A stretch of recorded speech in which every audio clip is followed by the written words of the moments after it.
సూర్యాపేట జిల్లా చింతలపాలెం మండలం దొండపాడులో ధాన్యం లారీలను పోలీసులు పట్టుకున్నారు. ఆంధ్ర నుంచి తెలంగాణకు అక్రమ రవాణా చేస్తున్న వడ్లను సీజ్ చేశారు. ఈ క్రమంలో డ్రైవర్లు లారీలను వదిలి పారిపోయారు. తెలంగాణలో సన్నవడ్లకు బోనస్ ఇస్తూ ఉండడంతో అక్రమంగా ధాన్యం తరలిస్తున్నట్టు తెలుస్తోంది.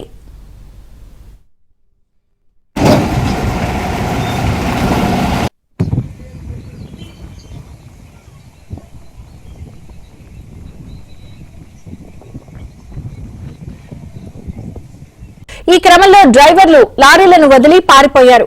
తెలంగాణలో సన్నవడ్లకు బోనస్ ఇస్తూ ఉండడంతో అక్రమంగా ధాన్యం తరలిస్తున్నట్టు తెలుస్తోంది.